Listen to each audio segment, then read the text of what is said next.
Paul for the last 20 years. He is the executive director of the Ron Paul Institute for Peace and Prosperity, and he's also the co-producer and co-host of the Ron Paul Liberty Report. Daniel served as the policy advisor to the U.S. Congressman Ron Paul from 2001 until Dr. Paul's retirement at the end of 2012. Early in his career, I found this particularly interesting. He worked as a journalist in Budapest, Hungary, and he traveled through the former communist bloc and was a human rights monitor and election observer.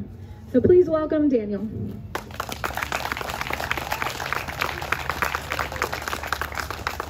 Well, thank you so much for that kind introduction. And hello to all of you, fellow liberty lovers. Hello to Brazoria County.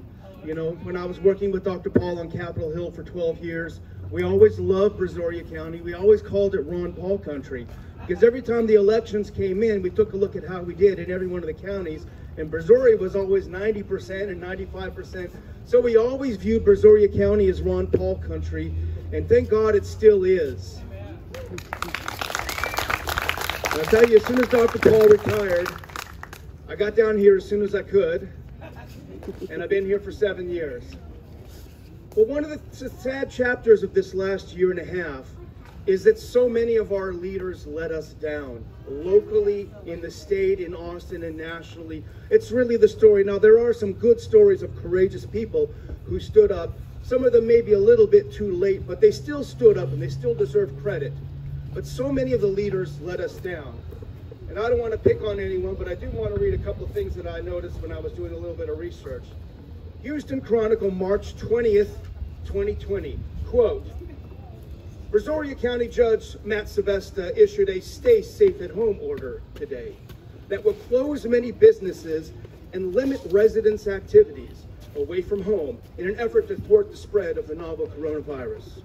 His order to go into effect at 6 p.m. Thursday and last until April 3rd, of course it lasted longer than that, will require the closing of businesses, including gyms, barbershops, hair and nail salons, tattoo parlors, hotel meeting spaces, outdoor plazas, markets, and commercial amusement centers. The closures will apply to businesses the county says are, quote, non-essential businesses. Again, Brazosport Facts, July 30th, 2020. As the state and Brazoria County continues reporting record-breaking cases, okay, let's not forget that word, cases, Brazoria County Judge Matt Sebesta, and again, I'm not picking on him, Brazoria County Judge Matt Sebesta approves of Governor Abbott's order mandating public mask wearing to combat the further spread. Quote, I'm not opposed to it at all, he said. I'm glad he's taking the patchwork of it and putting in a broad base. Down in Freeport, the mayor, Brooks Bass, quote, thinks it's important for everyone to follow the mandate. I think the mask order issued by the governor is well-intentioned, but it was a little bit too late. This is what it looks like when your leaders let you down. The freedom to operate a business, the freedom to go to church, the freedom to visit and meet with people, these aren't granted to us by government, they're granted to us by God. Through our Constitution. No one has the right to take those away under any circumstances. The Constitution is not suspended because of a virus. You know, the sickest thing that I noticed, I live in Lake Jackson, just a little bit down the road from Ron Paul. The sickest thing I noticed, and thank God for our park patriots. These are real Americans. We went down to the playground there, and some creeps in government put caution tape around it so the kids couldn't play. They even went so far as to take down the basketball hoops, as if some kid throwing a ball is going to catch a disease and die or kill some people. It's absurd. What would get them sick to catch a disease is to stay home in the dark, which is what they wanted them to do. They tried to shut down the churches. Well, that didn't work too well for a lot of us. Thank God for open carry.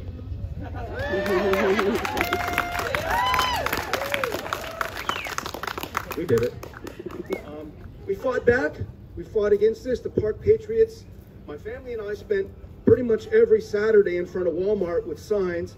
Thank God for these kids doing the same thing, holding up signs, no mask mandates, don't shut down a business, you have no right. And sometimes it was a little embarrassing, a little lonely. We got a few one-finger salutes, well, more than a few. Well, we fought back as well as we could. And I remember Lane Melton, my friend, is here, and I worked with her mother for Ron Paul for a long time. When they decided they weren't going to let little old Bad S Ice House down in Freeport, they weren't going to let them open up. The lady was losing her business. Texas Open Carry said, we're going to go down there and have a little party. And they did, and they weren't bothered. And that's Texans standing up for other Texans. And that's how we fought back. And guess what? They were wrong. They were colossally wrong. They were horribly wrong. They destroyed almost everything. And what did they get? Nothing. Did they stop the virus? No. If you look at the trajectory of the disease, of cases, having a mask mandate or not having a mask mandate did nothing. If you look at what happened in South Dakota as compared to some place where they put 12 masks on, there was no difference. As New York Times, as Alex Berenson said, virus gonna virus. That's one thing we know. Now, there were some people who tried to help. There were the people who signed the Great Barrington Declaration. And they were esteemed scientists. They were doctors. They were physicians. They said, look, we have enough data. This was late spring last year, early summer. We have enough data now. We know enough about the virus to know that it strikes elderly people, particularly those of multiple different coexisting sicknesses, right, that happen a lot, and younger people that do have it. So why don't we help protect these people, protect the people that are vulnerable, and let the rest of the country get on with it? Well, they were considered kooks, anti-science. The science has spoken. You know, that reminds me of when they used to put an ice pick in their brain to cure mental illness. You know, the science was settled on that. They were colossally wrong. They did everything wrong. And we fought back. The truth is on our side. The truth has always been on our side because the truth comes from God. And slowly some of our leaders woke up. You know, Ron DeSantis out there in Florida was a pretty courageous guy back in September because he said enough.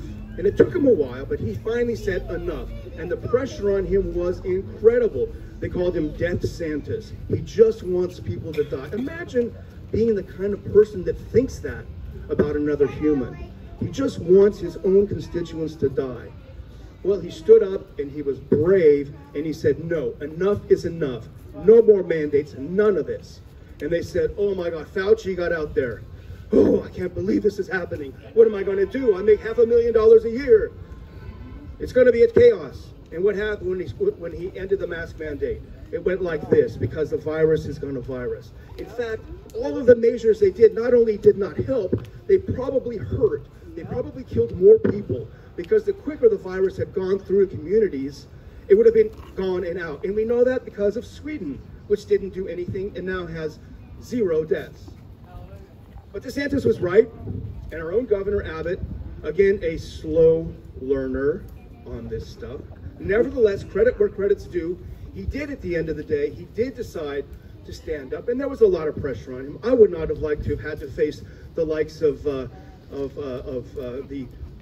judge up in Harris County and all the people in Austin yapping at him. So it wasn't an easy thing for him to do. And they said, oh my gosh, Texas, everyone is going to die. It's going to be bodies in the streets. What happened to the curve? Went straight down. So people did the right things. And what do we have to learn for it? That our freedom and our liberties are not going to be as easy as they've been. We're going to have to fight harder for them. And as we've heard from Sandra, and we've heard it from other people, we're still facing very, very nasty battles here. We still have a lot of our brothers and sisters and husbands and wives working down the way at the plants who are being coerced, being forced, and they're being forced to do the bidding of the government, right? That is what they're doing. And these big, huge companies, they get a lot of goodies from the government. So why do you think they wouldn't do the government's bidding when the government tells them, here's what we want you to do. We can't do it because it's not constitutional, but you're a private company, wink, wink. Here's a couple of $1 billion in the subsidies. And that's what we're seeing. And that's what's happening down there, and that's what's happening elsewhere in the country. And as we said on the Liberty Report today, it's ripping the country apart, literally. There's an amazing video of first responders in Seattle walking up the steps and dropping off their boots, hundreds of them. And this is happening all over the country. But thank God for the courage they have. Thank God for the courage of the Southwest pilots. they stood up. So they want to shove this mask mandate down our throats. They want to force everyone to take this shot. August 2021, our esteemed CDC director, Rochelle Walensky, she was on with Wolf Blitzer. And what did she tell old Wolf? She said, well, these vaccines are fantastic, they're wonderful, they're amazing, they do all kinds of things. The one thing they can't do anymore is halt the spread of the transmission of the virus. And everyone at that point should have said, this woman is insane, right? That is the whole reason you have a vaccine, right? To halt the spread of the virus.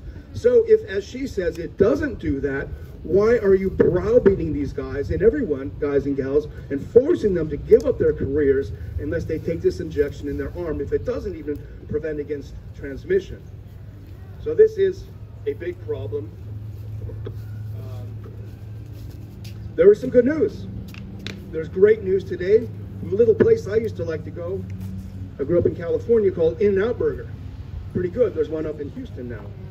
In-N-Out Burger faced down San Francisco, the worst of the tyrants. Horrible place. They faced them down because San Francisco said, if you want to sell a hamburger, you got to make sure everyone's vaccinated. And here is the official from In-N-Out Burger. Quote, we refuse to become vaccination police for the government.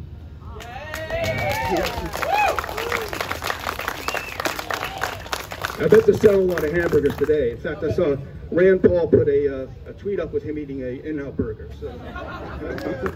Southwest, we heard that. Southwest has backed off. Now, it's not a total victory, and anything could change. But they've backed off. They're no longer going to fire half of their company, right? Chicago police unions. Hats off to them. The unions are strong. They say, no, you're crazy. 4,500 police officers in Chicago, which is like the burger capital of the universe, are about to be fired. That sounds like a good idea, Lori Lightfoot. Delta Airlines says, now we're not going to do the vax mandate because it's too divisive. And all around the country, parents are going into the school board and saying, you are teaching our kids what? You know? And then they cry to the Justice Department, these are terrorists, right? Well, of course, most of us know the solution is homeschooling, but nevertheless, we take our hats off to the parents that are saying, no, you're not going to teach this stuff to us. Well, I'm going to close with a thought that Dr. Paul always says, and it always brings me up when I feel a little down, which is we don't need to be in the majority to win. We are slowly winning because truth is on our side. We need to be a dedicated minority who understands the values of freedom and liberty and will not relent, will not give an inch in our fight to continue and to hold these liberties and to hold these truths and to hold our freedoms dear. So God help us, let's continue the fight. Thank you very much.